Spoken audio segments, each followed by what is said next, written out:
গতকাল একটা ব্রিফ করা হয়েছে, বলা হয়েছে ওয়াজ মাহফিলে কোরআন হাদিসের বাইরে কোনো কথা বললে সমস্যা আছে। ঠিক আছে, ভালো কথা, কিন্তু কোরআন এবং হাদিস নিয়ে কথা বললে কারো পায়জামা ঠিক থাকবে না, ঠিক কি না? কোরআন কি মদের কথা বলে? কোরআন কি জিনার কথা বলে? কোরআন কি সুদের কথা বলে? কোরআন কি ঘুষের কথা বলে?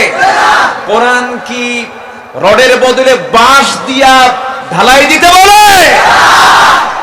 নাস্তিক্য চেতনার কিছু নাস্তিক আছে না নয়? এরা হচ্ছে বর্ণ চোরা। এরা কি চোরা? বর্ণ চোরা, ডাবল স্ট্যান্ডার্ড। যখন মাথায় টুপি আর মাথায় যখন টুপি লাগায় আর একটা পাঞ্জাবি লাগায় খদ্দরে আর মসমসা লুঙ্গি পরে মনে হয় যে একদম জিব্রাইল আসতেছে, এরকম আছে না নয়? কিন্তু এগুলো দুষ্ট শয়তান। এগুলো চেনার জন্য সূরা মুনাফিকুন কে দিয়েছেন? আল্লাহ। এদেরকে চিনতে হলে কোন সূরা পড়তে হবে? সূরা মুনাফিকুন। আমার নবীর পিছনে মুনাফিক ছিল কি ছিল না? তারা কি নামাজ পড়তো? তারা কি নামাজ পড়তো? চোখের পানি ফেলে ফেলে কাঁদতো জিহাদের ময়দানে? অন্য সকল ধর্মের কাজ তারা চালিয়ে যেতে পারে, কোনো বাধা নাই। কোরআনের তাফসীরে যারা বাধা দেয় তারা হচ্ছে এই জামানার নতুন ফেরাউন, হামান, নমরুদ। তারা আল্লাহ রাব্বুল আলামিন বলেন, ফাআইনা তাযহাবুন ইন হুয়া ইল্লা যিকরুন লিল আলামিন লিমান শাআ মিনকুম আন ইস্তাকিম। কোরআন হলো গোটা পৃথিবীর জন্য, পৃথিবীবাসীর জন্য বড় জিকির। আর কোরআন যার পক্ষ থেকে নাজিল হয়েছে তার পরিচয়টা কি? সবে আমরা একযোগে সুন্দর করে বলি, আলহামদুলিল্লাহি রাব্বিল আলামিন। কোরআন যার উপরে নাজিল হলো সেই রাসূল শুধু মুসলমানদের, তিনি নবী নন, রাসূল নন, তিনি সবার জন্য আদর্শের বাস্তব নমুনা, যার পরিচয় আল্লাহ রাব্বুল আলামিন নিজেই দিচ্ছেন। যারা পারেন ঠোঁট মিলিয়ে বলুন, ওয়ামা আরসালনাকা ইল্লা রাহমাতাল লিল আলামিন। কোরআন হলো যিকরুল লিল আলামিন। আল্লাহ হচ্ছেন রব্বুল আলামিন আর আমার রাসূল হচ্ছেন রাহমাতুল লিল আলামিন। সম্মানিত ভাইরা, সেই কালামে রব্বানি থেকে একটা আয়াত তেলাওয়াতের মধ্য দিয়ে আমি আমার আলোচনা শুরু করেছি। সূরাটি নাম হলো সূরাতুত তাওবা, 9 নম্বর সূরা, 24 নম্বর আয়াত। আমি এই আয়াতকে সামনে রেখে কিছু কথা বলতে চাচ্ছি। শুনতে রাজি? ইনশাআল্লাহ। কারো কোনো আপত্তি? না। অসুবিধা? না। ভয়? না। ডঙ্কা? না। শঙ্কা? না। বাধা? না। হতাশা? না। চিন্তা? না। দুর্দশা? না। আছে কোনো কিছু আছে? জোরে বলি ইনশাআল্লাহ। সম্মানিত ভাইরা, সম্মানিত হাজিরিন, আমরা যে সময় আমরা একত্রিত হয়েছি, বাজারে গেলে দ্রব্য মূল্যের দাম নিম্নগতি না ঊর্ধ্বগতি? কে কইছে? বাজারে সবকিছুর দাম কম না বেশি? আলহামদুলিল্লাহ, এ তো বরকত, বাড়লে তো বরকত, তাই না? সম্মানিত ভাইয়েরা, তাহলে দ্রব্যমূল্যের যদি ঊর্ধ্বগতি হয়, এটা কি আনন্দের বিষয় না হতাশার দিক? বিপদ না আনন্দ? বিপদ। দ্রব্যমূল্যের ঊর্ধ্বগতি, এটাকে স্বাভাবিক গতিতে রাখতে হলে, দ্রব্যমূল্যকে যদি আমরা নিয়ন্ত্রণে রাখতে চাই, এটার নিয়ন্ত্রণ হবে কেমনে? এই দ্রব্যমূল্যের ঊর্ধ্বগতি এটা হবে না, এটা স্থিতিশীলতা আসবে। এটার মেসেজ, এটার কোনো ফয়সালা কোরআনে তো আল্লাহ দেন নাই। আসতে বলবেন না, আছে না নাই?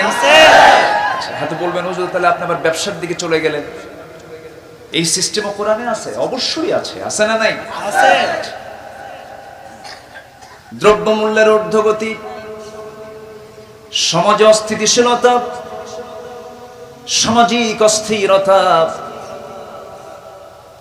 এরপরে সমাজের ভিতরে বিশৃঙ্খলা সব বন্ধ করার জন্য আল্লাহ রাব্বুল আলামিন ছোট্ট একটা সূরা দিয়েছেন, যেটা কুরাইশকে লক্ষ্য করে আল্লাহ রাব্বুল আলামিন জানিয়ে দিয়েছেন কতদিন আগে। যারা পারেন ঠোঁট মিলিয়ে বলুন, লিইলাফি কুরাইশিন ইলাফিহিম রিহলাতাশ শিতাই ওয়াস-সাইফ ফালইয়াবুদু রাব্ব হাযাল বাইত আল্লাযী আত'আমাহুম মিন জু'ইন ওয়া আমানাহুম মিন খাউফ। জোরে বলুন আল্লাহু আকবার। তোমরা কি ক্ষুধা মুক্ত, দারিদ্র মুক্ত, শোষণ মুক্ত, নিরাপদ একটি সুন্দর পরিবেশ তোমরা দেখতে চাও নাকি? আল্লাহ রাব্বুল আলামিন শুধু একটা আমল শিখিয়ে দিলেন, শোনো, তোমাদের শুধু একটা আমল, ফালইয়াবুদু রাব্ব হাযাল বাইত। তারা জানো এই ঘরের মালিক মানে কোন ঘর? বলেন কোন ঘর? সেই ঘর, ইন্না আউওয়ালা বাইতুন ওয়াদিআ লিন-নাসি লাল্লাযী বিবাক্কাতা মুবারাকাহ। সেই কাবার যিনি মালিক, সেই মালিকের যারা তোমরা ইবাদত করবে, জেনে রেখে দিও, সেই রবের ইবাদতটা করলে পরে তোমাদের ক্ষুধা নিবারণ হয়ে যাবে, তোমাদের দ্রব্যমূল্যের ঊর্ধ্বগতি থাকবে না, সব কিছু নিয়ন্ত্রিত থেকে যাবে। এর মূল শর্ত হলো কারো গোলামি চলবে না, সমাজে চলতে হবে কারো গোলামি, ব্যক্তি জীবনে কারো গোলামি, অর্থনৈতিক জীবনে কারো গোলামি, রাজনৈতিক জীবনে কারো গোলামি। দেশে এখন পূজা চলছে না? পূজায় কোনো বাধা আছে? আমরা বাধা দেওয়ার জাতও না। মুসলিম পৃথিবীতে একমাত্র জাতি, মুসলিম যদি কোনো জাতির নেতৃত্ব দেয়, সেই দেশে, সেই সমাজে সকল ধর্মের স্বাধীনতা নিশ্চিত থাকে। আলহামদুলিল্লাহ। কারণ লাকুম দীনুকুম ওয়ালিয়া দীন, এটা কি কোনো বাপের কথা, কোনো ব্যক্তির কথা? কার কথা? আল্লাহর কথা। অনেক কথা আছে, আস্তে আস্তে করে বলবো, একটু কষ্ট হবে আপনাদের, শুনবেন না?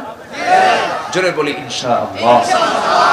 আমি যখন ঢাকা থেকে বের হলাম বেলা 1টায়, দুপুরে আমি বের হয়েছি,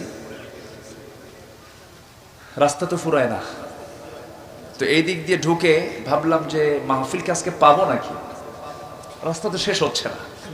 তো মাশাআল্লাহ, যাই হোক আসছি, এই চাঁদ মাখা মুখ আল্লাহ পাক আমাকে দেখালেন, আমি খুবই আনন্দিত। আমি কল্পনাও করতে হতে পারিনি, গতকাল পর্যন্ত আমি হঠাৎ করে আমি অসুস্থ হয়ে যাই 8-10 দিন আগে। গতকালকেও আমি নিশ্চিত ছিলাম না আসতে পারবো কিনা, কিন্তু এরপরেও আল্লাহ কেমন করে যেন হাজির করালেন আপনাদের মাঝে। হয়তোবা একটা দোয়ার জন্য আমার আশা, আল্লাহ যেন শেষ পর্যন্ত সবাইকে থাকার তৌফিক দান করেন। জোরে বলি আল্লাহুম্মা আমিন। অসুস্থকে সুস্থ করেন কে? আবার সুস্থকে অসুস্থ করেন কে? এমন ক্ষমতা কার? আল্লাহ তাআলা। আর সেই বডি নিয়ে, খুলিকাল ইনসানু দাঈফা, মানুষকে সৃষ্টি করা হয়েছে দুর্বল করে, সেই দুর্বল দেহ নিয়ে কত মাস্তানি দেখেন না? ক্ষমতার মসনদে বসতে ভাবে বসছে চেয়ারে, আর ছাড়াছাড়ি নাই, এরকম আছে না নাই? কিন্তু একবার যদি পিছনের দরজা ঢিল করে দেওয়া হয়, কথা বোঝেন নাই? শুধু একবার ঢিল করে দিলে পরে দেখবেন সকালের সুরত আর বিকেলের সুরত রাত দিন তফাৎ হয়ে যায়। এটাই তো দুনিয়া। তাকাব্বুরি করার জায়গা দুনিয়া নয়, অহংকার বান্দার জন্য নয়। অহংকার কার জন্য? আল্লাহর জন্য। 8টা বিষয় যার মধ্যে থাকবে ভাবতে হবে তার মধ্যে অহংকার আছে। কয়টা বিষয়? 8টা বিষয়। এর মধ্যে 1 নম্বর হলো যে অন্য কারো কল্যাণ, যে অন্যের কল্যাণ কামনা করে না, তার মধ্যে কি আছে? অহংকার আছে। নাম্বার 2 হলো ভুল যে স্বীকার করে না। আমার দেশে সমাজ যারা চালান তারা কি ভুল স্বীকার করে? ভুল স্বীকার করে? ভুল স্বীকার করে নাই হলো শয়তান, ঠিক কি না? বান্দার ভুল আছে না নাই? ভুল নাই কার? শয়তানের। ভুল নাই কার? আল্লাহ। শয়তানের ভুল নাই? আচ্ছা, একটু চিন্তা করে উত্তর দিতে হবে। আচ্ছা, তাহলে ভুল হতে পারে না কার? আল্লাহ। আর ভুল হবে কার? আল্লাহ ছাড়া সবার। আল্লাহ ছাড়া সবার। ভুল করার যোগ্যতা আল্লাহ ছাড়া সবার আছে, কিন্তু আল্লাহর কোনো ভুল নাই, সেজন্য তিনি অহংকারী এবং তার কারো কাছে মুখোমুখি হতে হয় না, তিনি অমুখাপেক্ষী। ওয়া আনতুমুল ফুকারা ওয়া নাহনু আগনিয়া, তোমরা সব ফকিরের দল, আমি আল্লাহ হলাম ধনী। কার কথা? আল্লাহর কথা। এই জন্য আল্লাহ তাআলা নিজের পরিচয় দিতে নিয়ে কত দামি পরিচয় দিয়েছেন। সবে আমার সঙ্গে ঠোঁট মিলিয়ে বলুন, কুল হুয়াল্লাহু আহাদ আল্লাহুস সামাদ লাম ইয়ালিদ ওয়া লাম ইউলাদ ওয়া লাম ইয়াকুল লাহু কুফুয়ান আহাদ। আল্লাহ দুই না এক? আল্লাহ দুই না এক? আল্লাহ পরনির্ভর না স্বনির্ভর? কাউরে লাগে আল্লাহ? অহংকার কে করবেন? আর যে ভুল স্বীকার করে না সে হচ্ছে অহংকারী। সে কি? অহংকারী। নাম্বার 3, আমি জানি না এই কথা বলে মিথ্যার প্রশ্রয় যে নেয় সে অহংকারী। এরকম লোক আছে না নাই? কারো উপদেশ না নেওয়া। কেউ যদি উপদেশ দিতে চায়, তুমি কি বুঝো, আছে না নাই? আচ্ছা, এই লোকটা কি? অহংকারী। ক্ষমা চাওয়াকে কঠিন এবং ভারী মনে করা। কিছু কিছু লোক আছে ক্ষমা চায় না, আছে না? আরে আমার তো ক্ষমার প্রশ্ন আসে না, প্রয়োজনে মরে যাব, শহীদ হয়ে যাব, তবুও ক্ষমা চাবো না, আছে না? এরকম আছে না? কিন্তু ক্ষমা চাওয়া, যে ক্ষমা চাইতে জানে আল্লাহ তাকে ক্ষমা করতে জানে না। সুবহানাল্লাহ বলেন। ক্ষমা চাবেন, ক্ষমা করবেন, অহংকার মুক্ত হব আমরা। জোরে বলি ইনশাআল্লাহ। নাম্বার 6 হচ্ছে শ্রদ্ধা এবং খ্যাতির পিছনে যে দৌড়ায়, মানে আমার খ্যাতি অর্জন হবে কেমনে, এই লোকটার মধ্যে কি থাকে? অহংকার থাকে। অধিকাংশের চেয়ে আমি সেরা, ও কি রে, ওর কোন ইলম কালাম আছে নাকি? এরকম ধরনের কথা বলার মতো লোক আছে না নাই? আচ্ছা, এই লোকটা কি? অহংকার। অন্যকে তুচ্ছ তাচ্ছিল্য ভাবা। নাম্বার 8, অন্যকে কি করা? তুচ্ছ তাচ্ছিল্য করা, হেয় প্রতিপন্ন করা। অথচ রাসূল বলেছেন, মান তাওয়াদা ফাকাদ রাফাআহুল্লাহ, যে ব্যক্তি মানুষকে সম্মান করে আল্লাহ তার মর্যাদা বাড়ায় দেন। সুবহানাল্লাহ।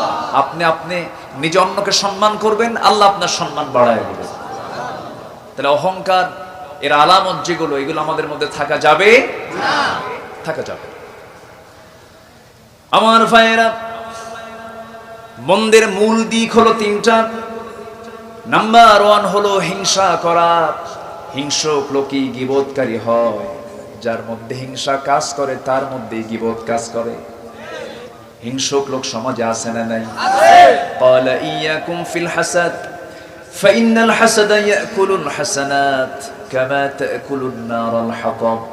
তোমরা হিংসা থেকে দূরে থাকো।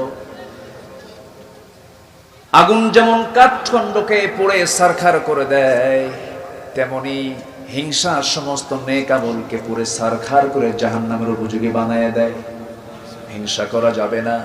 নাম্বার 2 হলো লোভ লালসা। অবৈধ কোনো লোভ লালসা থাকা যাবে না। তবে নারীর প্রতি টান আছে না নাই?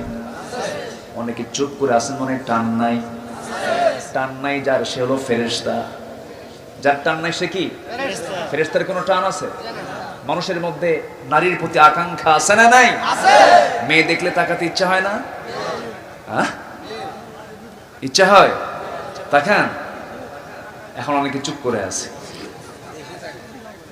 নারীর প্রতি টান কার না নাই? সবারই তো টান থাকবে, এটাই তো স্বাভাবিক। কারণ এই টানটা কে দিয়েছেন? আল্লাহ রাব্বুল আলামিন সুন্দর করে বলছেন, যুইনা লিন-নাসি হুব্বুশ শাহাওয়াতি মিনান নিসাই ওয়াল বানিনা ওয়াল কানাতিরিল মুকান্তারাতি মিনাদ الذهب والفضة والخيل المسومة والأنعام والحرث ذلك متاع الحياة الدنيا والله عنده حسن المآب জোরে বলুন আল্লাহু আকবার। ছটা জিনিসকে মানুষের জন্য লোভনীয় করা হয়েছে, মোহগ্রস্ত করা হয়েছে। এর মধ্যে এক নাম্বার হলো নারী। নারীর দিকে নজর যেতেই পারে, কিন্তু সেই নজর হতে হবে বৈধ নজর, না অবৈধ নজর? বৈধ নজর হতে হবে, তাহলে কোনো আপত্তি নাই। নিজের স্ত্রীর দিকে তাকাবো, সওয়াব মিলে যাবে। নিজের মেয়ের দিকে তাকাবো, সওয়াব মিলে যাবে। নিজের মার দিকে নেক নজর দেব, আল্লাহ রাব্বুল আলামিন নফল হজের সওয়াব তার আমলনামায় দিয়ে দিবে। অবৈধ কোনো লোভ লালসা থাকা যাবে না, হিংসা বিদ্বেষ থাকা যাবে না, দুনিয়ার প্রতি অতিরিক্ত মোহ ভালোবাসা থাকা যাবে না। আল্লাহু ইনদাহু হুসনুল মাআব, কারণ আল্লাহর কাছে ফিরে যাওয়াটাই হলো শ্রেষ্ঠ জায়গা, শ্রেষ্ঠ ঠিকানা, শ্রেষ্ঠ প্রত্যাবর্তন। আমরা কার কাছে ফিরে যাব? আল্লাহর কাছে। আসতে বলবেন না, কার কাছে ফিরে যাব? কোনো সন্দেহ আছে? না। ছিলামও কার কাছে? আল্লাহর কাছে। আছি কার দুনিয়ায়? আল্লাহর দুনিয়ায়। কার আকাশের তলে? আল্লাহর আকাশে। কার জমিনে? আল্লাহর জমিনে। কার অক্সিজেন? আল্লাহর অক্সিজেন। কার নিয়ামত? আল্লাহর নিয়ামত। কার রহমত? আল্লাহর রহমত। সম্মানিত ভাইয়েরা, সেই মহান রবের জমিনে আমরা থাকি, সে আকাশের নিচে আমরা তার নিয়ামত, নাজ নিয়ামত গুলো ভোগ করি। হিন্দু ভাইয়েরা দুর্গা পূজা উদযাপন করছেন, আমরা তাদেরকে বাধা দেই না, কিন্তু ওয়াজ মাহফিলে কিছু বাধা মনে হয় নাই? আসতে বলবেন না, আছে না নাই? এটাকেও মুক্ত করা দরকার। এটা এই মাহফিলকে সবার জন্য। সম্মানিত ভাইয়েরা, যারা কোরআনের আলোচনাকে বন্ধ রাখার পায়তারা করে, গতকাল একটা ব্রিফ করা হয়েছে, বলা হয়েছে ওয়াজ মাহফিলে কোরআন হাদিসের বাইরে কোনো কথা বললে সমস্যা আছে। ঠিক আছে, ভালো কথা, কিন্তু কোরআন এবং হাদিস নিয়ে কথা বললে কারো পায়জামা ঠিক থাকবে না, ঠিক কি না? কোরআন কি মদের কথা বলে? কোরআন কি জিনার কথা বলে? কোরআন কি সুদের কথা বলে? কোরআন কি ঘুষের কথা বলে? কোরআন কি রডের বদলে বাঁশ দিয়া ঢালাই দিতে বলে? সম্মানিত ভাইয়েরা, কোরআনের হক কথা বলতে গেলে কোরআন বিরোধী যারা, তাদের গায়ে লাগবেই। এটাই স্বাভাবিক, এটাই স্বাভাবিক। সম্মানিত ভাইয়েরা, সম্মানিত উপস্থিতি, মনে হয় আপনাদের খুব কষ্ট হচ্ছে, কোনো আপত্তি নাই তো? বলি আলহামদুলিল্লাহ। অনেকে নারিকেলের নাড়ু খেতে যান দুর্গাপূজায়, আছে না? অনেক মুসলমান যায়, নারিকেলের নাড়ু যে খায় বিসমিল্লাহ কয় মনে হয়, নাকি? না কি বলে? আমার তো বুঝে আসে না। যার কাছে পূজার মণ্ডপে যাওয়াটা পছন্দের হয়, যে দেখতে গিয়ে তৃপ্তির ঢেকুর আনে, আমার তো মনে হয় তার আল্লাহর প্রতি বিশ্বাস নাই, ঠিক কিনা? তৃপ্তির ঢেকুর কখনো মুসলমান আনতে পারে না। দুর্গা পূজা হিন্দু ভাইদের পূজা, তাদের উৎসব। আমরা এটা নিয়ে নেগেটিভ পজিটিভ কোনো কথা বলতে যাব না, কারণ লেকুম দীনুকুম। কিন্তু আমার দেশে ওই সমস্ত কিছু হিন্দু ভাইদের প্রশংসা পাওয়ার জন্য, তাদের প্রশংসা করতে করতে, দুর্গার প্রশংসা করতে করতে তার ঈমান কখন যায় সে নিজেও বোঝে না। এরকম আছে না নাই? এটা করা যাবে না, কারণ যে দল করতে গিয়ে আমার ধর্ম বাদ পড়ে যাবে, যে দলের প্রশংসা করতে গিয়ে আমার ইসলাম বাদ পড়ে যাবে, ওর পরিচয় হলো হামান, নমরুদ, ফেরাউনদের মতো। এজন্য সব ছেড়ে দেব, ইসলাম ছেড়ে দেওয়া যাবে না। ক্ষতি তো দু প্রকার, একটা হলো সাময়িক ক্ষতি, আরেকটা হলো স্থায়ী ক্ষতি। ইসলাম ছাড়লে কি ক্ষতি? স্থায়ী ক্ষতি। অসুখ হয়েছে, একটু ক্ষতি হলো, আবার সুস্থ হলাম, ঠিক হয়ে গেল। টাকা ফুরে গেছে, আবার টাকা ফিরে পাবো, অস্থায়ী ক্ষতি, হয়তো আমার এই ক্ষতিটা আবার পূরণ হবে। কিন্তু ইসলাম নাই, ঈমান নাই, সাধারণ ক্ষতি না স্থায়ী ক্ষতি, সব চলে যাবে।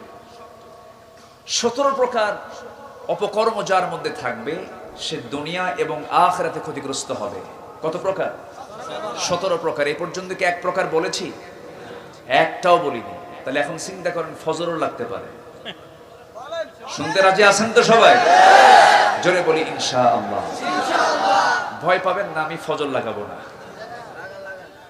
আমি ফজর লাগাবো না। হিয়া হাত্তা মাতলাইল ফজর, যদি আল্লাহ লাগাইছেন। আচ্ছা, আমি এত সময় নেব না, দেখা যাক। 17 প্রকার অপকর্ম যার মধ্যে পাওয়া যাবে সে দুনিয়াতেও ক্ষতিগ্রস্ত, আখিরাতেও। এটা কি আমার কথা না আল্লাহর কথা? আল্লাহর কথা। আল্লাহ বিভিন্ন জায়গায় এই অপকর্মের কথা তুলে ধরেছেন। আসুন আস্তে আস্তে আমরা মূল আলোচনার দিকে চলে যাই। তাহলে যার যার ধর্ম শেষে পালন করবে, এতে কোনো বাধা। কিন্তু মুসলিম হয়ে অন্য কোনো ধর্মের প্রশংসা করা যাবে না। মুসলমানদের দিন একটা। কয়টা বলেন? বলেন কয়টা? আমার আপনার দিন কয়টা? সেই দিনের নাম কি? আরো জোরে, আরো জোরে। ইসলাম আছে, আমার অস্তিত্ব আছে। ইসলাম নাই, আমার কোনো অস্তিত্ব নাই। আল্লাহ রাব্বুল আলামিন বান্দাকে প্রশ্ন করে বলছেন, আফা গায়রা দীনিল্লাহি ইয়াবগুন ওয়া লাহু আসলামা মান ফিস সামাওয়াতি ওয়াল আরদি তাওআন ওয়া কারহা। দিন হিসাবে, জীবন বিধান হিসাবে ইসলামকে ছেড়ে দিয়ে অন্য কোনো দিনকে তুমি কেমন করে গ্রহণ করো? অথচ আসমান জমিনে যা কিছু আছে সমস্ত কিছু ইচ্ছাই হোক আর অনিচ্ছাই হোক আল্লাহর কাছে তারা আত্মসমর্পণ করছে। জোরে বলি সুবহানাল্লাহ। ইসলাম কি শুধু মানুষ মানে না, সবাই মানে, সমস্ত প্রাণী কুল। ওয়ালাকিন লা তাফকাহুনা তাসবিহাহুম। সমস্ত প্রাণী তাসবিহ জপে কার? আল্লাহ। আল্লাহ। কোন প্রাণী তাসবিহ ছাড়া নাই। সকল প্রাণী কার জিকির করে? আল্লাহ। আল্লাহ। কিন্তু বান্দার মধ্যে কিছু কৃপণতা আছে না নাই? আল্লাহ রাব্বুল আলামিন বলেন, খুলিকাল ইনসানু হালুআ ওয়া ইযা মাসসাহুশ শাররু জাযুআ ওয়া ইযা মাসসাহুল খায়রু মানুআ ইল্লাল মুসাল্লুন। জোরে বলুন আল্লাহু আকবার। মানুষের মনটা ছোট, তারা যখন ভালো কিছু পায় আল্লাহকে ভুলে যায়, আবার যখন বিপদে পড়ে যায় তখন সে ঘাবড়ে যায়। তবে সেই সমস্ত বান্দারা না, সেই সমস্ত বান্দা, যে সমস্ত বান্দাগুলো আজান যখন হয়ে যায় মসজিদের দিকে ছুটে চলে যায়। জোরে বলে সুবহানাল্লাহ। মুসল্লি হব, 5 ওয়াক্ত নামাজ পড়বো, কার জন্য? আল্লাহ।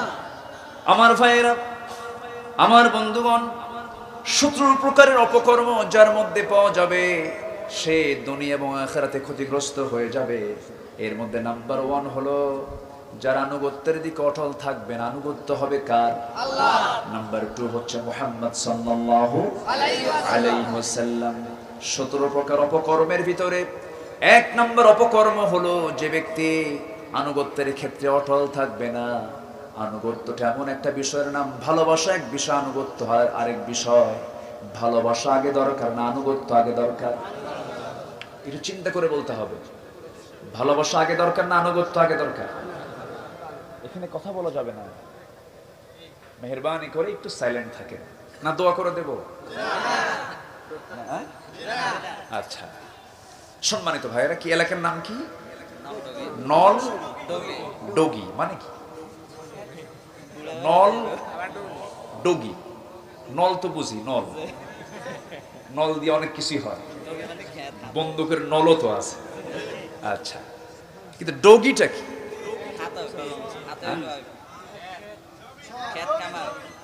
জমি, নল ডগি। আচ্ছা ঠিক আছে, এটার তাফসীর পরে হবে। আচ্ছা, খুব সুন্দর, এত সুন্দর মানুষ আপনারা, বলি আলহামদুলিল্লাহ, খুব ভালো। তাহলে আনুগত্য আগে দরকার না ভালোবাসা আগে দরকার?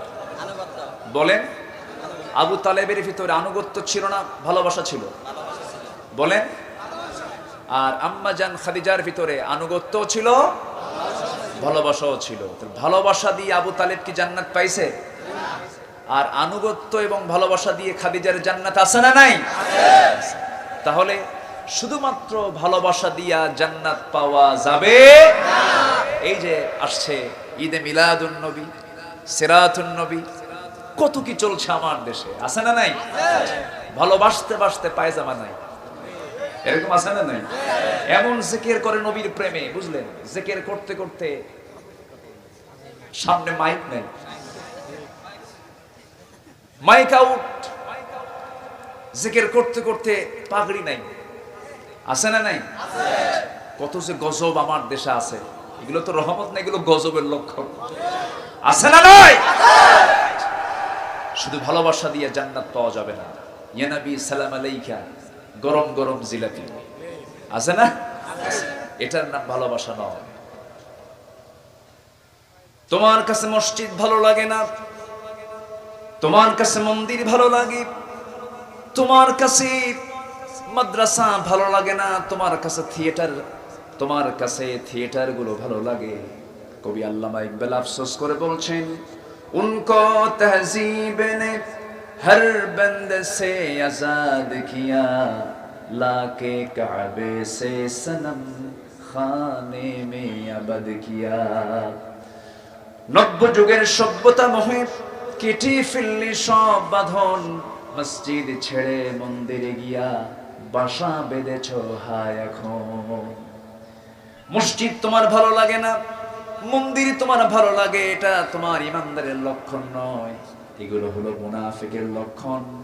যখন ঈদের দিন আসে, ঈদের জামাতে শামিল হয়ে যাও, নামাজ শেষ করে বিকেল বেলা গার্লফ্রেন্ডের সঙ্গে দেখা করতে যাও, আছে না নাই? এই সমস্ত ডাবল স্ট্যান্ডার্ড দিয়ে ইমানকে টিকসই করা যাবে না। শুধু ভালোবাসা দিয়ে ইসলামকে মূল্যায়ন করলে হবে না, আনুগত্য সবার আগে দরকার। আল্লাহ রাব্বুল আলামিন সুন্দর করে বলছেন, ওয়ামিনান নাসি মান ইয়াবুদুল্লাহা আলা হারফিন ফাইন আসাবাহু খায়রুন ইতমাআন্না বিহি وإن أصابته فتنة انقلب على وجهه خسر الدنيا والآخرة ذلك هو الخسران المبين. الله أكبر. সূরাতুল হজ আয়াত নাম্বার 11। আনুগত্যে যারা অটল থাকবে না, তারা স্পষ্ট খুসরানের মধ্যে পড়ে যাবে, স্পষ্ট ক্ষতির মধ্যে তারা পড়ে যাবে। আমরা এক নাম্বার আনুগত্য করব কার? আল্লাহ। আসতে বলবেন না কার? আল্লাহ। এক জায়গায় না সব জায়গায়? সব জায়গায়। আল্লাহ রাব্বুল আলামিন বলছেন, বান্দা শোনো, তুমি তো আমার গোলামি করবে, আমি তোমার জন্য কি দেই নাই? আমার দেহে এই যে রক্তগুলো আছে, এই রক্তগুলো সাকার জন্য, ফিল্টারিং করার জন্য প্রত্যেকের মধ্যে কিডনি কে দিয়েছেন? আল্লাহ। কিডনির ওজন কয় কেজি? কিডনির ওজন কতটুকু বলেন? হ্যাঁ, সুন্দর জবাব দিয়েছেন একজন। একটা কিডনির ওজন হচ্ছে মাত্র 200 গ্রাম। 200 গ্রাম ওজনের কিডনি সারাদিন রক্ত ছাড়তেছে। এই কিডনি যদি অকেজো হয়ে যায়, তখন ডায়ালিসিস করতে হয়। ডায়ালিসিস একটা মেশিন, এর ওজন হচ্ছে 100 কেজি। কত কেজি বলেন? 100 কেজি। 100 কেজি ডায়ালিসিস মেশিন কাজ করছে। আল্লাহ লাগানো আমার আপনার গায়ে যে আল্লাহ পাক সেট করে দিয়েছেন, কত গ্রাম? 200 গ্রামের মধ্যে 100 কেজি মেশিনের কাজ হচ্ছে। যদি এমনটা হতো যে আমার ওজন 80 কেজি আর ডায়ালিসিস করার জন্য কিডনির ওজন 200 কেজি, সুবিধা না অসুবিধা? তখন সমাজ মানে আমাকে চলতে গেলে আমি আগে চলবো না আমার কিডনি আগে হাতে নিতে হবে? আগে কিডনি হাতে নিতে হবে। কত বেকায়দা হয়ে যেত। আল্লাহ বলছেন, বান্দা শুধু সৃষ্টি করিনি, তোকে সুন্দর করে বানিয়েছে, লেভেল করেছি, ব্যালেন্স করেছি। জোরে বলে সুবহানাল্লাহ। আল্লাহ রাব্বুল আলামিন বলেন, الذي خلقك فسواك فعدلك في أي سورة ما شاء ركبك তিনি সেই মহান প্রভু যিনি তোমাকে সৃষ্টি করেছেন, এটাকে ব্যালেন্স করে দিয়েছেন, চোখের জায়গায় চোখ দিয়েছেন, কানের জায়গায় কান দিয়েছেন, নাকের জায়গায় নাক দিয়েছেন, মুখের জায়গায় মুখ দিয়েছেন, হাতের জায়গায় হাত দিয়েছেন, পার জায়গায় পা দিয়েছেন, কিডনির জায়গায় কিডনি দিয়েছেন, চোখের মনির জায়গায় চোখের মনি দিয়েছেন, যা কিছু প্রয়োজন সব কিছু করে দিয়েছেন। আর আল্লাহ বলছেন, বান্দারে এত কিছু তোর জন্য করে দিলাম, তোর দায়িত্ব হলো আনুগত্য কারো করবি না, আনুগত্য করবি কার? হুকুমটা মেনে চলবি কার? আনুগত্য আগে দরকার না ভালোবাসা আগে দরকার? আনুগত্যটা আগে দরকার। আল্লাহ রাব্বুল আলামিন এই আনুগত্যের বহিঃপ্রকাশ কেমন করে করতে হবে সেই জন্য সূরা তাওবার 24 নম্বর আয়াতে আল্লাহ রাব্বুল আলামিন বলেন, قل إن كان آباؤكم وأبناؤكم وإخوانكم وأزواجكم وعشيرتكم وأموال اقترفتموها وتجارة تخشون كسادها ومساكن ترضونها أحب إليكم من الله ورسوله وجهاد في سبيله فتربصوا حتى يأتي الله بأمره والله لا يهدي القوم الفاسقين جربون الله أكبر হে রাসূল আপনি বলে দেন 8 শ্রেণীর চাইতে আপনাকে এবং আমি আল্লাহ আমাকে এবং জিহাদকে যাদের কাছে বেশি পছন্দের না হবে তাদের অবস্থা কি হবে আপনি জানিয়ে দেন। রাসূলকে বলা হলো, হে রাসূল আপনি বলুন, নিঃসন্দেহে তোমাদের বাবা, আমাদের বাবা আছে না নাই? অনেকে চুপ করে আছে, অনেকে মনে বাবা নাই। পৃথিবীতে একজন ব্যক্তির বাপ নাই, তিনি কে বলেন? তিনি কে? আর নাই কে? ইন্না মাসালা ঈসা কামাসালি আদম। আরেকজন আছেন, তিনি কে? আদমের পর আরেকজন আছেন যার বাবা নাই, যিনি এখনো মারা যান নাই, তিনি এখন আসমানে আছেন, তিনি আবার আসবেন। তিনি কে? ঈসা আলাইহিস সালাম। এই দুজন মানুষের কোনো পিতার পরিচয় নাই। এছাড়া পৃথিবীতে যত মানুষ পৃথিবীতে এসেছে এবং আসবে সবার পিতা আছে না নাই? পিতার প্রতি টান আছে না নাই? পিতার দাম বেশি না মার দামটা বেশি? হ্যাঁ, আমরা কি পিতা না মা? আমরা কি বাপ না মা? এখানে যারা বসে আছে বাপ না মা? বাপের দাম বেশি না মায়ের দাম বেশি? তা আমাদের দাম কম। হ্যাঁ, নিজেরাই নিজের দাম কমায় ফেলে, এটা কোনো কথা নাকি? ভালো করে বলেন, আমাদের দাম বেশি না মায়েদের দাম বেশি? আমাদের দাম বেশি।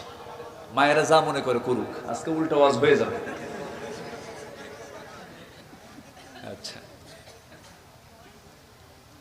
আচ্ছা, আল্লাহ আগে মারে বানাইছে না বাপরে বানাইছে? কম দাম আগে বানায় বলেন তো? খলাকাল্লাহু আদম আলা সূরাতিহি, আল্লাহ তো আগে আদমকে বানাইছে। তো আগে তো যারে বানালো তার দাম কমে গেল, পরে যে আসলো তার দাম বেড়ে গেল, এটা কেমন কথা বলেন তো? মার হক বেশি এটা বলা যেতে পারে, মার রাইটস বেশি। মার কি বেশি? রাইটস, অধিকার, হক। মান আহাক্কা বিহুসনি সাহাবাতি, হকের দিক থেকে সবচেয়ে বেশি অগ্রগণ্যকে ক্বালা উম্মুক, তোমার মা। কিন্তু মর্যাদার দিক থেকে, সম্মানের দিক থেকে, তাজিমের দিক থেকে সবচেয়ে সম্মানজনক অবস্থান মার না বাবা? বলেন, মার না বাবার? এটা ভুল, আমরা বুঝি না। রিদার রাব্বি ওয়া রিদাল ওয়ালিদ ওয়া সাখতুহু ফি সাখতিল ওয়ালিদ। পিতা খুশি, আল্লাহ খুশি, পিতা নারাজ, আল্লাহ নারাজ। পিতার দামটা কত? মার ক্ষেত্রে এমন ওয়াজ নাই, মার ক্ষেত্রে এমন ওয়াজ নাই। আজকে শুধু বাপেরই ওয়াজ করি, কারণ বাপ দেখতেছে, মা তো নাই। মা কি আছে নাকি আশেপাশে? আছে না? মাদের দামও আছে। মার দাম কে দিয়েছেন? আল্লাহ। মা ডেলিভারির যন্ত্রণা সহ্য করেন, এক একটা আঘাত কত বড়। আল্লাহ বলেন, মুজাহিদ জিহাদের ময়দানে রক্ত ঝরিয়ে যে সব কামাই করবে, আমি তোকে সেই সমান সব তোর আমলনামায় দিয়ে দেব। মায়ের দাম নাই?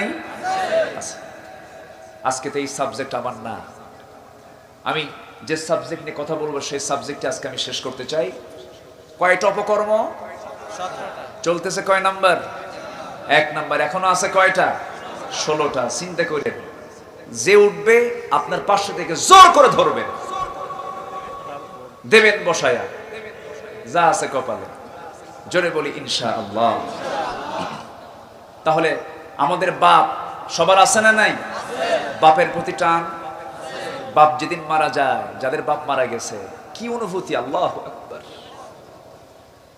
এই বাবার যে টান, বাবার যে মোহাব্বত, আল্লাহ যে কি বাপটাকে আগে ডাকলেন, বাপের নামটা আগে নিলেন, কারণ এই পৃথিবীতে সন্তান তার বাপকে দারুণ ভালোবাসে। এই মোহাব্বত, এই ভালোবাসা কে দিয়েছেন? আল্লাহ দিয়েছেন। বাবার প্রতি টান তো থাকবে, এটাই স্বাভাবিক। এরপর আল্লাহ রাব্বুল আলামিন বলছেন, ওয়া আবনাউকুম, তোমাদের সন্তান সন্ততি। এরপরে ওয়া ইখওয়ানুকুম, তোমাদের ভাই, তোমাদের ভ্রাতাগণ। ওয়া আজওয়াজুকুম, তোমাদের স্ত্রী। ওয়া আশীরাতুকুম, তোমাদের গোত্র, তোমাদের গোত্রীয় লোকজন। ওয়া আমওয়ালুন ইকতারাফতুমুহা, তোমাদের মালামাল, ধন সম্পদ এবং তোমাদের কষ্টার্জিত ব্যবসার সমস্ত পণ্যগুলো। ওয়া মাসাকিনু তারদাউনাহা, তোমাদের পছন্দের ঘর বাড়িগুলো। মোট 8টা বিষয়। কয়টা বলেন? 8টা বিষয়। এই 8টা শ্রেণীকে তোমরা যে ভালোবাসো, এই ভালোবাসার চাইতে যদি তোমাদের এই ভালোবাসা যদি এই 8টি ভালোবাসার চাইতে যদি আল্লাহ এবং রাসূল এবং আল্লাহর পথে জিহাদকে তোমাদের বেশি পছন্দের না হয়, জেনে রেখে দিয়ে অপেক্ষায় থাকো, আল্লাহর শাস্তি তোমাদের উপর অবধারিত। শাস্তি তোমাদের উপরে চলে আসবে। হাত্তা ইয়াতি আল্লাহু বিআমরিহি, কি শক্ত কথা, কি শক্ত একটি শর্ত জুড়িয়ে দেওয়া হলো। যত প্রকার ভালোবাসা, আকর্ষণ পৃথিবীতে আছে, সবকিছুকে মাইনাস করে 1 নাম্বার ভালোবাসা উপস্থাপন করতে হবে। কার জন্য? আসতে বলবেন না, কার জন্য? নাম্বার 2 হচ্ছে মুহাম্মদ সাল্লাল্লাহু, এবং আরেকটা পথকে ভালোবাসতে হবে। সেই পথ হলো কার পথ? আসতে বলবেন না, কার পথ? সেই পথকে এখানে জিহাদ বলা হয়েছে। কি বলা হয়েছে? জিহাদ বলা হয়েছে। জিহাদ মানে কি? ভালো করে খান আমার ভাইয়েরা, আমার বন্ধুগণ। জিহাদ শব্দকে আজকে কলঙ্কিত করা হয়েছে। জিহাদ এবং সন্ত্রাসকে এক করার জন্য অপচেষ্টা করা হচ্ছে। অথচ জিহাদের দাম, জিহাদের মর্যাদা এত বেশি আল্লাহর কাছে। যে ব্যক্তির ভিতরে জিহাদের তামান্না থাকবে, শাহাদাতের তামান্না থাকবে, যে ব্যক্তির মধ্যে জিহাদি প্রেরণা থাকবে, সেই ব্যক্তির মরণ যদি বিছানায় হয়ে যায়, ওয়াইম্মা তাআলা ফিরাশিহি, তার মৃত্যু যদি বিছানায় হয়ে থাকে, আল্লাহ তাকে শহীদের দরজা দিয়া বিনা হিসাবে জান্নাত দিয়ে দিবে। সেই জিহাদের পথ এখনো আছে না নাই? আসতে বলবেন না, আছে না? যারা বলে জিহাদ নাই, তারাই হচ্ছে মুনাফিক। যারা বলে আন্দোলন নাই, ইকামতের দিন নাই, তারা হচ্ছে টাটকা ফাসিক, জালিম। ঠিক কি না? সুদের অঙ্ক কষো, জিনার লাইসেন্স দাও, মদের দোকান দিয়ে বসো, আলহাজ খেতাব নিয়ে সমাজে চলাফেরা করো। এরকম লোক আছে না নাই? বাবার লাইসেন্স মানে? ও, বাবার লাইসেন্স তো থাকবে, বাপ তো আছেই সবার। ও এই বাবা না, ইয়া বাবা আছে না নাই? বাবা নামটাম তো এখন খুব বরকতি নাম হয়ে গেছে, বোঝাও মুশকিল। আর কোন দিন যে কবে ইয়া বাবা, আবার ইয়া মামা, কত কি যে আছে আল্লাহ জানে। সকল নেশাকে হারাম করেছেন কে? আল্লাহ। নেশা হালাল না হারাম? হারাম। সম্মানিত ভাইয়েরা, আজকে যদি আমাদের আনুগত্য যদি অটল থাকতো, ইত্তেবা যদি ঠিক থাকতো, আজকে সমাজের চিত্র এমন হতো না। আমরা আমাদের কেবলাকে পরিবর্তন করে ফেলেছি, আমরা আমাদের অবস্থানকে চেঞ্জ করে ফেলেছি, দল করতে গিয়ে ইসলামকে বাদ দিয়ে দিচ্ছি, আমার নেতাকে সন্তুষ্ট করতে গিয়ে ঈমানকে আমরা হারিয়ে ফেলছি। এরকম নেতা কর্মী আছে না নাই? যে দল করতে গিয়ে তোমার ঈমান থাকে না, সেই দলে আমরা থুতু মারি। দল করতে হবে কার? আসতে বলবেন না, দল করতে হবে কার?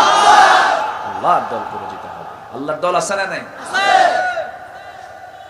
আল্লাহ রাব্বুল আলামিন বান্দাকে ডাক দিয়ে বলেছেন, শোনো, তোমাকে অবশ্যই দল করতে হবে। আমার পূর্বে আমার একজন দ্বীনী ভাই এখানে কথা বলেছেন, সে আয়াতের রেফারেন্সটা টান দিয়েছেন। আল্লাহ রাব্বুল আলামিন সুন্দর করে বলছেন, ওয়াল তাকুম মিনকুম উম্মাতুন ইয়াদউনা ইলাল খায়রি ওয়া ইয়া'মুরুনা বিল মা'রুফি ওয়া ইয়ানহাউনা আনিল মুনকার। জোরে বলুন আল্লাহু আকবার। তোমাদের মধ্যে এমন একটি দল থাকা দরকার যারা মানুষকে সৎ কাজের আদেশ দেবে, অসৎ কাজের বাধা প্রদান করবে। কার কথা এটা বলেন? আর মুনাফিকদের দাওয়াত কি? ইয়া'মুরুনা বিল মুনকারি ওয়া ইয়ানহাউনা আনিল মা'রুফ। মুনাফিকদের দাওয়াত হলো তারা খারাপ কাজের দিকে অর্ডার দেয়, ভালো কাজকে তারা বন্ধ করে দেওয়ার চেষ্টা করে। আর যারা ঈমানদার তারা কি করে? ওয়াল মুমিনুনা ওয়াল মুমিনাতু বা'দুহুম আউলিয়াউ বা'দ ইয়া'মুরুনা বিল মা'রুফি ওয়া ইয়ানহাউনা আনিল মুনকার। মুমিন পুরুষ এবং মুমিনা নারী তারা পরস্পরের বন্ধু। তারা কি করে? সৎ কাজের আদেশ দেয়, অসৎ কাজের তারা বাধা প্রদান করে। আমার ভাইরা, এমন একটা দল করতে বলছেন কে? আসতে বলবেন না, কে বলছেন? আর সেই দল করতে গেলে এক নাম্বার আনুগত্য করতে হবে কার? নাম্বার 2 হচ্ছে মুহাম্মদ সাল্লাল্লাহু আলাইহি ওয়াসাল্লাম। আতিউল্লাহ ওয়া আতিউর রাসূল وَأُولِي الْأَمْرِ مِنْكُمْ فَإِنْ تَنَازَعْتُمْ فِي شَيْءٍ فَرُدُّوهُ إِلَى اللَّهِ وَالرَّسُولِ। জোরে বলুন আল্লাহু আকবার। আল্লাহর তোমরা আনুগত্য করবে, নবীর তোমরা আনুগত্য করবে। তোমাদের মধ্যে যারা নেতৃস্থানীয় ব্যক্তি তাদের তোমরা আনুগত্য করবে। তবে হ্যাঁ, যদি তোমরা কোনো প্রকার তারুজ দেখো, যদি কোনো প্রকার গন্ডগোল তোমরা দেখো, সেই সময় তোমরা ফিরে যাবে আল্লাহ এবং রাসূলের দিকে। কারণ সব ছাড়া যাবে, কিন্তু আমার আল্লাহ এবং রাসূলকে ছাড়া যাবে না, ছাড়া যাবে না। আমার ভাইয়েরা, ভালোবাসার বিষয় তো পরের বিষয়, আনুগত্য হচ্ছে 1 নাম্বার। ইত্তেবাটা পুরোপুরি থাকতে হবে। আমার নবীর নবুয়তের আগ পর্যন্ত আবু তালেব যে ভালোবাসা রাসূলকে উপহার দিয়েছিলেন, অনেক সাহাবী রাসূল কেমন ভালোবাসা উপহার দিতে পারেন নাই। আমার নবীর জন্মের 6 মাস আগে বাপ চলে গেছেন, জন্মের 5 বছরের মাথায় মা চলে গেছেন, 7 বছরে 8 বছরের দাদা চলে গেছেন। ওই সময় থেকে নিয়ে নবুয়তের গুরুত্বপূর্ণ সময় পর্যন্ত আবু তালেব নবীর পক্ষে থেকে যে ভূমিকা পালন করেছেন, ভালোবাসা দিয়ে যদি জান্নাত পাওয়া যেত, সবার আগে আবু তালেব জান্নাত পেত। শুধু ভালোবাসা দিয়ে জান্নাত মিলবে না, তার বড় প্রমাণ হলো আবু তালেব। আমার নবীজি দিনের হকটা যখন পেয়ে গেলেন, জাবালে নূর থেকে নূরটা যখন তার সামনে চলে এলো, কোরআনটা যখন পেয়ে গেলেন, কোরআনটা নিয়ে প্রথমে এসে নিজের ঘরের মধ্যে ঢুকলেন। আম্মা জান খাদিজাকে ডাক দিয়ে বলছেন, খাদিজা শোনো, আল্লাহর কালাম আমার উপরে নাজিল হয়েছে, আমি আল্লাহর পয়গাম। আম্মা জান খাদিজা রাদিয়াল্লাহু তাআলা আনহা সঙ্গে সঙ্গে বলছেন, আমার স্বামী গো, 25 বছর বয়স আপনার যখন ছিল তখন আপনি আমার স্বামী, আজকে আপনার বয়স 40 বছর, আমার বয়স 55 বছর। এই 15 বছর আমি আপনাকে খুব কাছ থেকে অবলোকন করেছি, দেখেছি। আমার জানামতে যার মুখ থেকে অযাচিত, অতিরঞ্জিত, অতিরিক্ত কোনো কথা যার মুখ থেকে কখনো বের হয় না, অর্থহীন কথা যার মুখ থেকে একটা দিনের জন্য ভুল করে বের হতে দেখলাম না, যার দ্বারা আমানতের খেয়ানত হতে দেখলাম না, যার মধ্যে মিথ্যার কোনো গন্ধ খুঁজে পেলাম না, যার মধ্যে এমন কোনো ভালো দিক নেই যা খুঁজে পাই নাই, আপনি শুধু আমার স্বামী নন, আপনি যে আল্লাহর পয়গম্বর হবেন এতে বিন্দু পরিমাণ কোনো সন্দেহ নাই। একটু আস্তে কোন সুবহানাল্লাহ, জোরে বলুন সুবহানাল্লাহ। আম্মা জান খাদিজার ভিতরে আনুগত্য আছে না নাই? ভালোবাসাও আছে। ভালোবাসা আছে, আনুগত্য নাই, তার কোনো দাম নাই। তবে আনুগত্য থাকলে পরে ভালোবাসা অবশ্যই চলে আসবে, ঠিক কিনা বলেন? চলে আসবে। আমার ভাইরা, 9টায় উঠলে একটু ভালো হতো, একটু দেরিতে ওঠা হয়ে গেছে, আর কিছু সময় চেয়ে নিচ্ছি। বেশি সময় আমি আপনাদেরকে কষ্ট দিতে চাই না, একটু মনোযোগ দিয়ে শোনার চেষ্টা করুন। আমার বন্ধুগণ, আমার নবীজি এমন প্রস্তাব যখন করলেন, আম্মাজান খাদিজা কোনো চিন্তা না করে, কোনো প্রকার শর্ত না জড়িয়ে হাতটা আগায় দিয়ে বাড়ায় দিয়ে বললেন, হে আমার স্বামী, আপনি আমাকে শুনিয়ে দেন, আমাকে পড়িয়ে দেন। আশহাদু আল্লা ইলাহা ইল্লাল্লাহু ওয়াহদাহু লা শারীকা লাহু ওয়া আশহাদু আন্না মুহাম্মাদান আবদুহু ওয়া রাসূলুহু। হেদায়েতের মালিকটাকে আল্লাহ, আসতে বলবেন না কে? আল্লাহ। এই জায়গা থেকে আমরা একটা অন্যতম শিক্ষা নিলাম, এই কোরআনের দাওয়াত বাইরে আগে দরকার না ভিতরে আগে দরকার। ওয়া'মুর আহলাকা বিস-সালাহ, তুমি তোমার আহলকে আগে সালাতের জন্য অর্ডার দাও। ওয়ানজির আশিরাতাকাল আকরাবিন, তুমি তোমার আকরাবিন যারা আছে, নিকটতম লোক যারা আছে, তাদেরকে তুমি আগে কালিমার দাওয়াতটা দাও, দ্বীনের দাওয়াতটা দাও। আমার ভাইয়েরা, আল্লাহ রাব্বুল আলামিন এত সুন্দর করে শিক্ষা দিলেন নবীদের মাধ্যমে। নবীরা বাইরে আগে দাওয়াত না দিয়ে আগে ঘরে দাওয়াত দিয়েছেন, আমরাও দেব, জোরে বলি ইনশাআল্লাহ। আমার নবীজি সেই দাওয়াতটা দিলেন। আম্মা জান খাদিজা রাদিয়াল্লাহু তাআলা আনহা ইসলাম কবুল করলেন। নবীজির প্রশান্তি চলে এলো, নবীজির মধ্যে একটা মানসিক স্থিরতা চলে আসলো। আরে আমার বাড়ি তো ঠান্ডা হয়ে গেছে, আমার বাড়িটা আলোকিত হয়ে গেছে। আমার স্ত্রী খাদিজা ইসলাম কবুল করেছেন। টার্গেট করতে লাগলেন বন্ধুদের মাঝে। প্রথম বন্ধু, জীবনের শ্রেষ্ঠ বন্ধু, 3 বছরের ছোট বড় সাইয়েদনা আবু বকর সিদ্দিক রাদিয়াল্লাহু তাআলা আনহুকে আস্তে করে ডাক দিলেন। ডাক দিয়ে বলছেন, আমার বন্ধু, ছোট্ট থেকে বড় হয়েছি, তোমার চোখের সামনে আমি বড় হয়েছি, আমার চোখের সামনে তুমি বড় হয়েছো, কিন্তু আজকে তোমাকে একটা প্রপোজ করছি, তোমার বিশ্বাস হবে কিনা জানি না, আমি আল্লাহর নবী, তোমার কি বিশ্বাস হয় নাকি? সাইয়েদনা আবু বকর চোখের পানি ফেলতে ফেলতে বলছেন, আমার বন্ধু গো, তুমি যে আল্লাহর নবী হতে চলছো, তোমার চরিত্রটা প্রমাণ করে দেয়। জয় বলে সুবহানাল্লাহ। দেরি হলো না, বুঝতে আর দেরি হলো না, বন্ধু কালিমা পড়ে নিলেন। আমার নবীজির ভিতরে আলাদা একটা শক্তি কাজ করতে লাগলো। কিন্তু আমার নবীজির একটা জায়গায় গিয়ে আমার নবীজি একটু মনক্ষুণ্ণ হয়ে পড়লেন। বললেন, চাচা, আমার জন্য আপনি কত কষ্ট করেছেন। আবু তালেবকে বললেন, ও চাচা, আমার জন্য আপনি দিনরাত পরিশ্রম করেছেন, আমাকে ব্যবসা বাণিজ্য শিখিয়েছেন, আমাকে নিয়ে বিদেশ সফর করেছেন, ভাষাগুলো শিখিয়ে দিয়েছেন, ব্যবসার কৌশলগুলো আমাকে জানিয়ে দিয়েছেন। এত কিছু আপনি আমার জন্য করলেন, চাচা, আপনি একটু ইসলাম কবুল করুন, আমি খুব খুশি হয়ে যাব।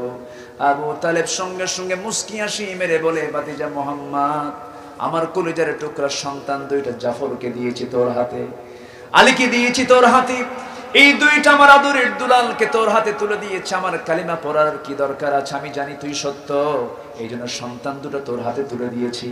নবীজি মুস্কি হাসি মেরে বলেন, চাচা, আপনার সন্তান 2টা ইসলাম কবুল করেছে, তারা তাদের কবরে চলে যাবে, আপনি আপনার কবরে যাবেন।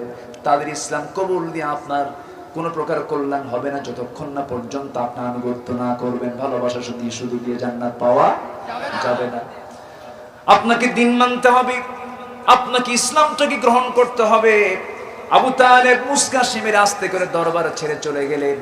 নবীজি তাকে জোড়াজুড়িও করলেন না, কারণ লাস্তা আলাইহিম বিমুসাইতির, কোন দারোগাগিরি করার জন্য রাসূলকে পাঠানো হয় নাই। জোর করে মানুষকে কখনো কালেমা গ্রহণ করানো যাবে না। জোরপূর্বক ইসলাম গ্রহণের কোনো তাকিদ ইসলামে নাই। লা ইকরাহা ফিদ্দিন, দিন গ্রহণে কোনো জবরদস্তি নাই। কার কথা? আসতে বলবেন না, কার কথা? আমার দেশের বহু অন্য ধর্মের মানুষ কালিমা পড়ে মুসলমান হয়, আমরা জোর করি নাকি? আমরা জোর করি? আমরা জোর করি। গত জুম্মার আগের জুম্মা আমার মসজিদে এসে এক হিন্দু ভাই বললেন যে আমি আপনার আলোচনা নিয়মিত প্রায় 8 থেকে 10 বছর যাবৎ শুনি। আমি মাস্টার্স কমপ্লিট করেছি, আমি একটা প্রাইভেট ফার্মে চাকরি করি, আমার স্ত্রী সহ সপরিবারে ইসলাম গ্রহণের সিদ্ধান্ত নিয়েছি। আমি বললাম কেন, আপনার দিন গ্রহণ করার মূল লক্ষ্যটা কি, উদ্দেশ্যটা কি? তিনি বললেন যে ইসলামই একমাত্র জীবন চলার পথ। আমি বললাম এটা কেমনে প্রমাণ করলেন? আমি 10টি বছর ধরে কোরআনকে আমি রিসার্চ করেছি, কোরআন পড়েছি, জেনেছি, ইসলাম কবুল করেছি, ইসলাম কবুলের সিদ্ধান্ত নিয়েছি। অথচ এদেশে অন্য ধর্মের মানুষেরা যারা ইসলাম কবুল করেন তাদেরকে আমরা জোরপূর্বক প্রেসার ক্রিয়েট করে দিনের দিকে আমরা টেনে আনি না। অথচ আমাদের বিরুদ্ধে এমন জাতীয় অভিযোগ দেওয়ার ষড়যন্ত্র আছে না নাই? ধর্মান্তরিত করার অভিযোগে আমাদেরকে অভিযুক্ত করার ষড়যন্ত্র করা হচ্ছে। যে দেশে খ্রিস্টান মিশনারি তাদের কাজ চালিয়ে যেতে পারে, অন্য সকল ধর্মের কাজ তারা চালিয়ে যেতে পারে, কোনো বাধা নাই। কোরআনের তাফসীরে যারা বাধা দেয় তারা হচ্ছে এই জামানার নতুন ফেরাউন, হামান, নমরুদ। তারা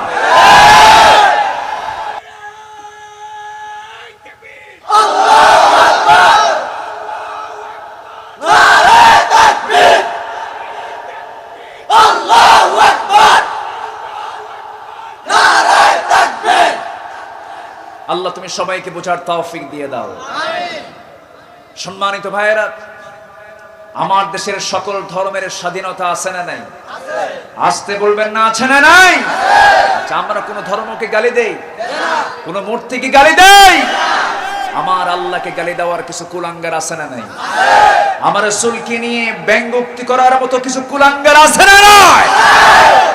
এই দুঃসাহস পায় কেমনে? ওদের পিছনে কিছু মদত পুষ্ট নাস্তিক্য চেতনার কিছু নাস্তিক আছে না নাই? এরা হচ্ছে বর্ণ চোরা। এরা কি চোরা? বর্ণ চোরা, ডাবল স্ট্যান্ডার্ড। যখন মাথায় টুপি আর মাথায় যখন টুপি লাগায় আর একটা পাঞ্জাবি লাগায় খদ্দরে আর মসমসা লুঙ্গি পরে মনে হয় যে একদম জিব্রাইল আসতেছে, এরকম আছে না নাই? কিন্তু এগুলো দুষ্ট শয়তান। এগুলো চেনার জন্য সূরা মুনাফিকুন কে দিয়েছেন? আল্লাহ। এদেরকে চিনতে হলে কোন সূরা পড়তে হবে? সূরা মুনাফিকুন। আমার নবীর পিছনে মুনাফিক ছিল কি ছিল না? তারা কি নামাজ পড়তো? তারা কি নামাজ পড়তো? চোখের পানি ফেলে ফেলে কাঁদতো জিহাদের ময়দানে? বলেন, যায় নাই। জায়গা মতো যায় নাই। সম্মানিত ভাইরা, এই চক্র আজও আছে, আছে না নাই? আছে।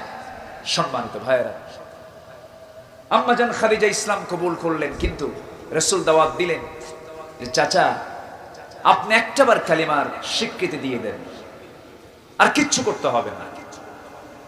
আবু তালেব জেল পর্যন্ত খেটেছেন রাসূলের জন্য, বয়কট পর্যন্ত থেকেছেন 3.5 বছর। এত কষ্ট করেছেন রাসূলের জন্য। এতগুলো কষ্ট করার পরেও আবু তালেবের কপালে ইসলাম জুটলো না কেন? কারণ হেদায়েত তো কেউ জোর করে দিতে পারবে না, কারণ হেদায়েতের একমাত্র মালিকানা কার? আল্লাহ। হেদায়েতটা দিবেন কে? আল্লাহ। হেদায়েত চাইবো আমরা কার কাছে? আল্লাহ। ইয়াহদি আল্লাহু মাইয়াশা।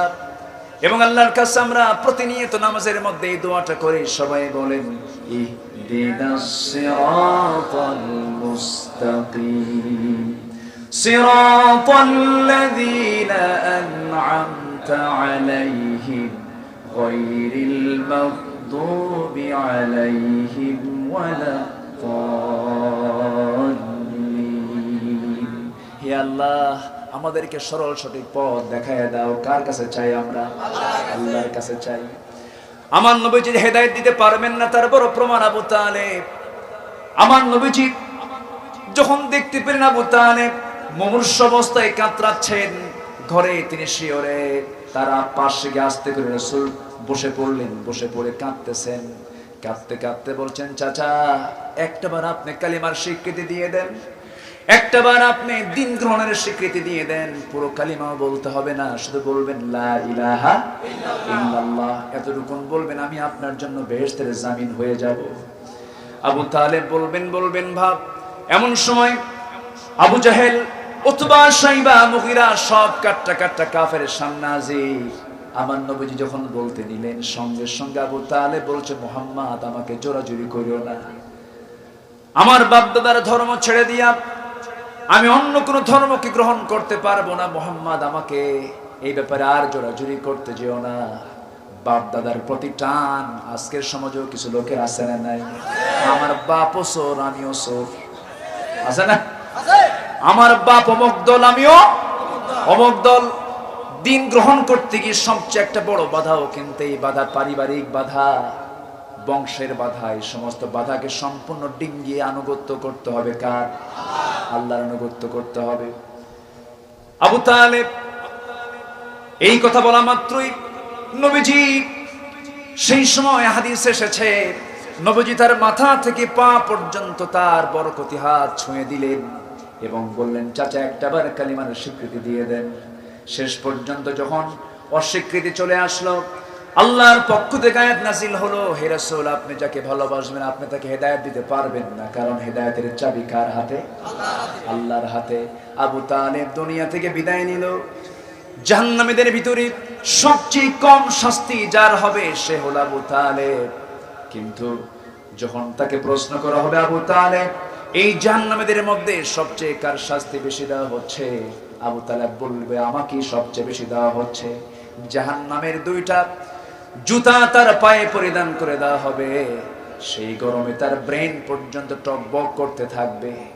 আমার ভাইরা, আমার বন্ধুগণ, এই যে আবু তালেব রাসূলকে ভালোবাসা উপহার দিয়েছিলেন, সেই ভালোবাসা দিয়ে কোনো কাজ হয় নাই, কারণ আনুগত্যটা জরুরি আগে, আনুগত্যের প্রয়োজনটা আগে। কারণ আল্লাহ তাআলা যে হুকুমগুলো করেছেন সেই হুকুমগুলো মানলাম না, আর রাসূলকে আমি মহব্বত করলাম, সেই মহব্বতের 4 পয়সা দাম আল্লাহর কাছে থাকবে না। 17 প্রকার অপকর্ম যার মধ্যে থাকবে, সে ব্যক্তি দুনিয়াতেও ক্ষতিগ্রস্ত হবে, আখিরাতেও ক্ষতিগ্রস্ত হবে। আসুন শাব্দিক ভাবেও একটা একটা করে আমি বলে শেষ করে দেওয়ার চেষ্টা করব। আমার ভাইরা, রাসূলকে সাহাবে কেরামরা শুধু আনুগত্যই করেন নাই, আবার ভালোবাসার কিছু দৃষ্টান্ত তারা উপস্থাপন করেছেন। একজন সাহাবীর কথা বিশেষ করে মনে হলো, এখানে আল্লাহ রাব্বুল আলামিন 8 শ্রেণীর কথা বলেছেন। কয় শ্রেণী বলেন? 1 নাম্বার হলো তোমাদের বাবার চাইতে আল্লাহকে বেশি ভালোবাসতে হবে, তোমাদের বাবার চাইতে রাসূলকে বেশি ভালোবাসতে হবে, তোমাদের বাবার চাইতে আল্লাহর পথে জিহাদকে বেশি প্রাধান্য দিতে হবে। কি প্রাধান্য একজন সাহাবী দিয়েছেন? উবাইদ ইবনুল জাররাহ রাদিয়াল্লাহু তাআলা আনহু জিহাদের ময়দানে বদর যুদ্ধের দিন, কোন যুদ্ধের দিন বলেন? সবাই বলেন কোন যুদ্ধ? বদর যুদ্ধ। এটা কি দ্বিতীয় যুদ্ধ না প্রথম যুদ্ধ? প্রথম যুদ্ধ না দ্বিতীয় যুদ্ধ? প্রথম যুদ্ধ। সাধারণ মাসে না রমজান মাসে? রমজান মাসে। 17তম রমজান বদর যুদ্ধের দিনে আমার নবীজি 313 জন সাহাবী নিয়ে মদিনার মসজিদ থেকে তিনি যখন রওনা করলেন, রওনা করে বদর নামক প্রান্তরে পৌঁছে গেলেন। 80 মাইল অতিক্রম করে চলে গেলেন, বদর প্রান্তরে গিয়ে পৌঁছে গেলেন। সেই বদরে 313 জন সাহাবী নিয়ে আমার নবীজি দাঁড়ানো। এইদিকে কাফেররা ভূমধ্য সাগরের, লোহিত সাগরের পাশ দিয়ে ঘেসে ঘেসে 1000 সৈন্য নিয়ে চলে আসছে বদর নামক প্রান্তরে। এই আবু জাহেলের দলের লোকেরা যে জায়গায় দাঁড়ানো ছিল, সেই জায়গাটা ছিল আঠাল মাটির জায়গা, শক্ত জায়গা।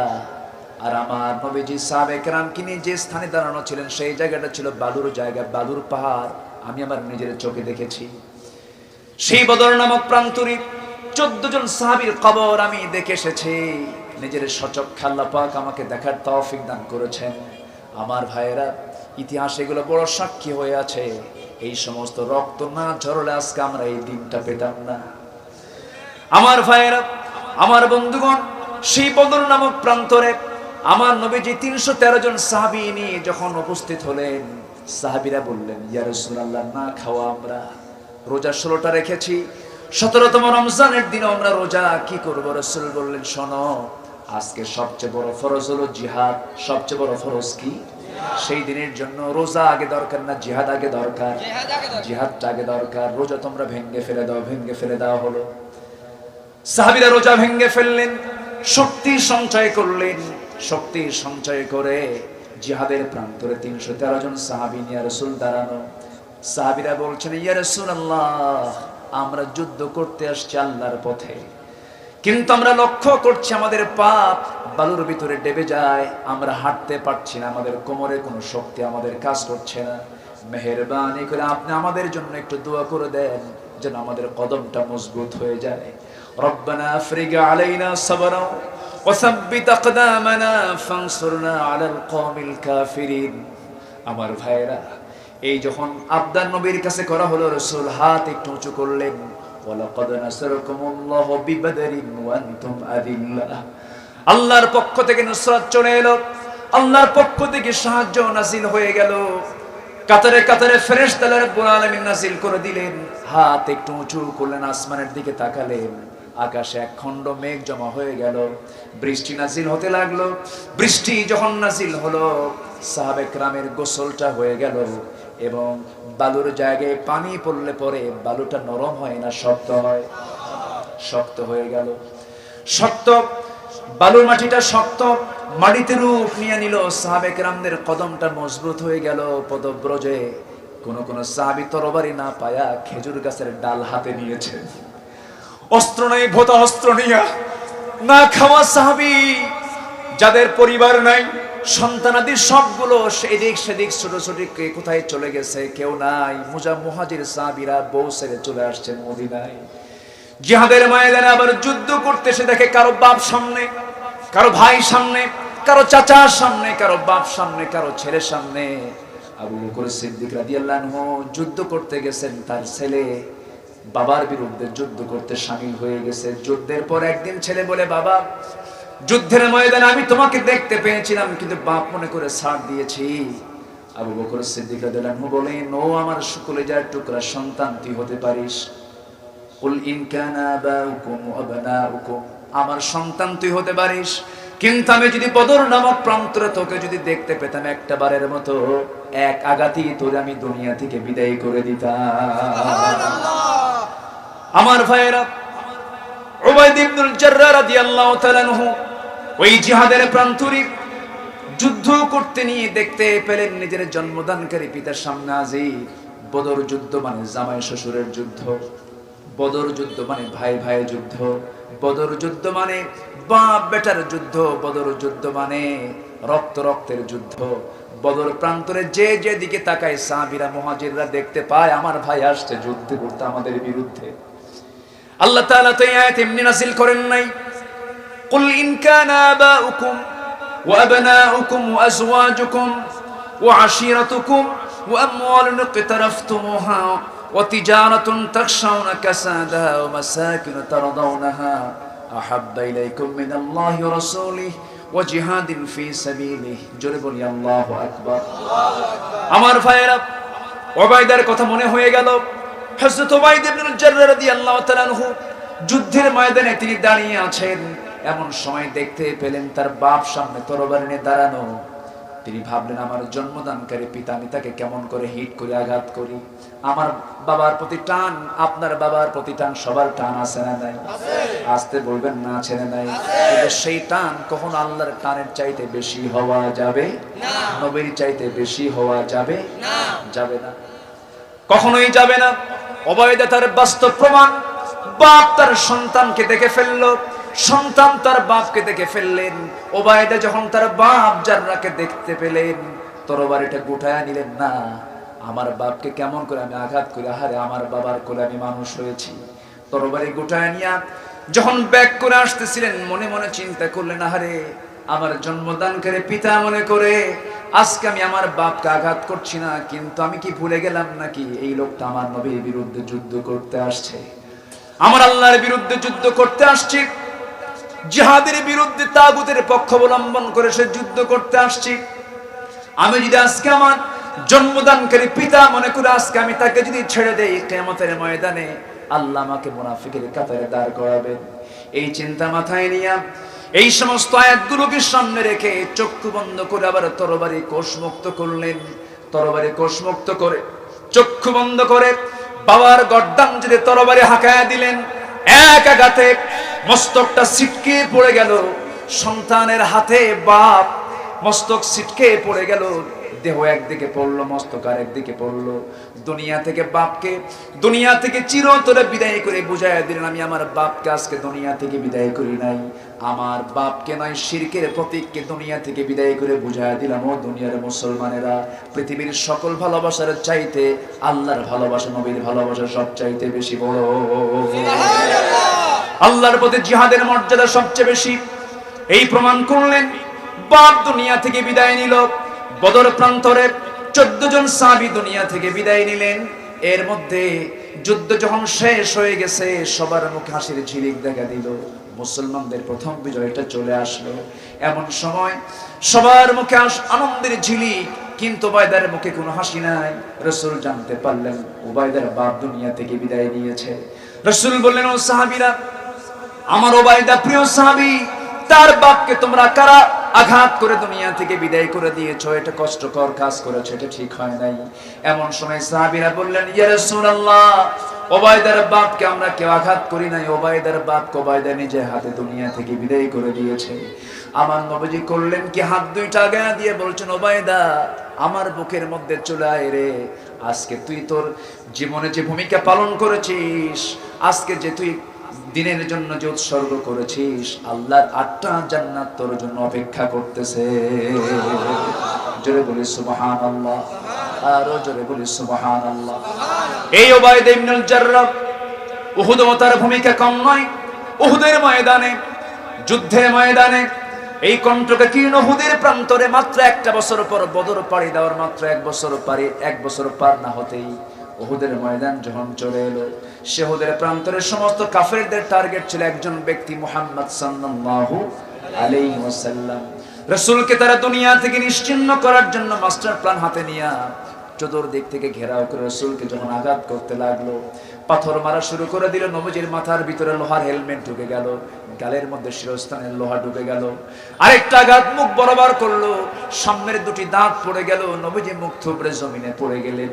চতুর্দিকে কাফের মুশরিকরা গুজব রটে দিল, রাসূল দুনিয়া থেকে বিদায় নিয়েছেন।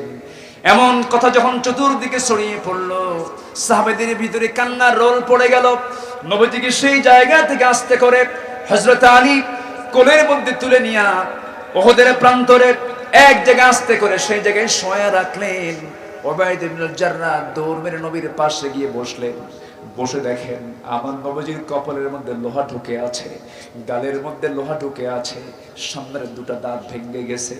উবাইদা, যে উবাইদার হাতে নিজের বাপ দুনিয়া থেকে বিদায় নিয়েছে, সে উবাইদা করলেন কি, নবীর পাশে আস্তে করে বসে নবীজির কপালে বিদ্ধ হওয়া লোহার ভিতরে হাতটা দিয়া চিন্তা করছেন, আহারে নবীজির দারুণ কষ্ট হতেছে, কেমন করে লোহাটা বের করি। হাতটা দিয়ে যখন টান মারতে নেন, লোহাটা বের হয় না। উবাইদা ইবনুল জাররাহ মনে মনে চিন্তা করলেন কিভাবে এই লোহাটা তাড়াতাড়ি বের করা যায়। দাঁতটা লাগায় দিলেন, দাঁতটা লাগায় দিয়ে ভাবলেন আস্তে করে টান দিলে পরে নবীজির কষ্ট হয়তো বেশি হয়ে যাবে। দাঁতটা লাগায় দিয়ে এমন জোরে একটা টান মারলেন, সামনের 2টা দাঁত ভেঙে গেল। নবীজি বলছে না, ওরে উবাইদা এত জোরে টান না মেরে আস্তে টান মারলে তোমার দাঁতটা তো ভাঙতো না।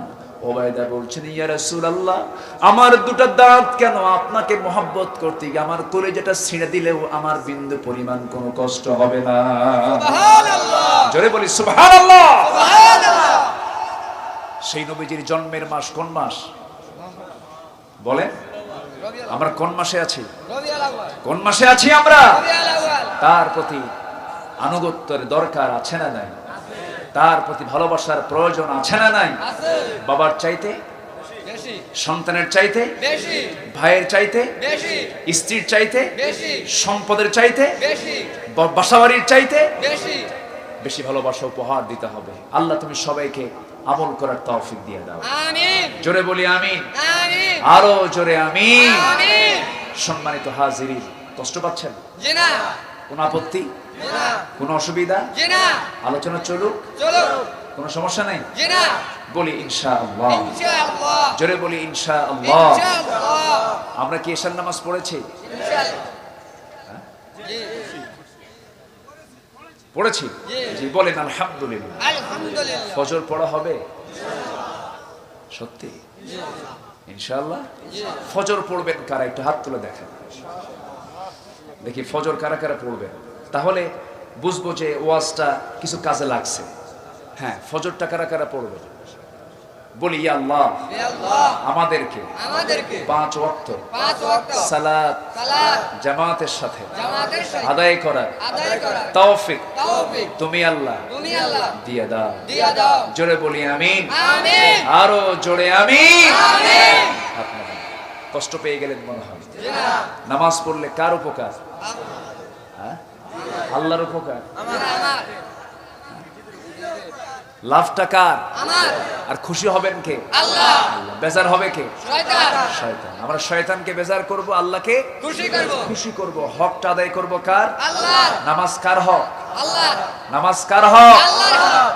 আর অন্যকে রক্তাক্ত করা, অন্যের সম্পদে হানা দেওয়া, এটা কার হক? শয়তানের হক। বান্দার হক নষ্ট করা। বান্দার হক নষ্ট করা যাবে? 1 নম্বর হক, আমরা আল্লাহর হক পুরোপুরি আদায় করব নামাজের মধ্য দিয়ে। জোরে বলি ইনশাআল্লাহ। আজান হবে, কোথায় যাব? মসজিদে। মসজিদে। এবং মসজিদ থেকে বের হয়ে কোনো বান্দার হক নষ্ট করতে যাব না, মিথ্যা কথা বলতে যাব না, চগলখড়ি করতে যাব না, মিথ্যা সাক্ষী দিতে যাব না, আলেমদের বিরুদ্ধে কোনো ষড়যন্ত্র করতে যাব না। আলেমরা কথা বলবেন, এটাও দোষ। কোরআনে স্বপ্নের ব্যাখ্যা আছে না নাই? আসতে বলবেন না, আছে না নাই? ইন্নী রাআইতু 11 কাওকাবান ওয়াশ-শামসা ওয়াল-কমারা রাআইতুহুম লি সাজিদিন। কোরআন ব্যাখ্যা দিয়েছে স্বপ্নে। কোরআনে যদি স্বপ্নের ব্যাখ্যা থাকে, তাহলে আলেমদের মুখ থেকে স্বপ্নের ব্যাখ্যা আসবে না? আসবে কি আসবে না? এটাকে কেন্দ্র করে যারা নাটক তৈরি করেছো, আল্লাহ তোমাদের বিরুদ্ধে নাটক মঞ্চস্থ করার জন্য প্রস্তুতি নিচ্ছে। আসবে দিন, জোরে বলেন ইনশাআল্লাহ। আসবে। আল্লাহর কাছে কোনো কিছুই জটিল নয়। ওয়া মাকারু মাকারাল্লাহ আল্লাহু খায়রুল মাকিরিন। আল্লাহর কৌশল আছে না নাই? সময় আসবে। নমরুদ পারে নাই, হামান পারে নাই, সাদ্দাত পারে নাই, ফেরাউন পারে নাই।